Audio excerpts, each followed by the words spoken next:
مذكره او يعمل يعمل بلاغ بلاغ في شرطة في مباحث الإنترنت، ودي الانترنت. مكانها في طب معايا اتصال. اتفضلي يا فندم. الو. الو استاذه بشرى. الو، مين هند؟ ايوه اتفضلي حضرتك، قولي. هند ايه؟ انا اسمي هند عبد الحليم من المحله. اهلا بحضرتك يا هند. اهلا بحضرتك. اتفضلي. انا متابعه اتفضلي برنامج سؤال. حضرتك. انا عندي مشكله. انا حد بيستاذني اسمه خالد الصعيدي. تمام. الو. ايوه يا هند، سامعينك. تمام. يا ريت بس بالله عليكي ما تقفلي عليا الخط. لا يا انا حبيبتي. متابعه برنامج حضرتك من زمان، وعايزه يعني اجيب حل من خلال البرنامج. طب ماشي يا هند، احنا مش هنقطع عليكي الخط، بس بنستأذنك بدون ذكر اسماء احد. تمام. ماشي يا حبيبتي، يعني احكي مشكلتك وهنستأذنك بدون ذكر اي اسم. تمام. قولي شخص ما.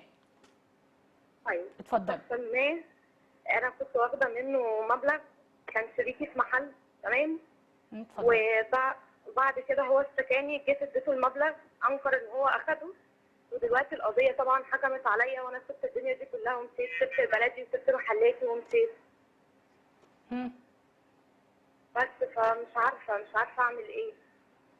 طب يا هند، احنا يعني مطالب ان احنا نسمع منك الموضوع كامل، ولو هو منظور قدام المحاكم طبعا محتاجين ان احنا نشوف ايه الاوراق اللي بتدين الشخص او بتدين الاخر.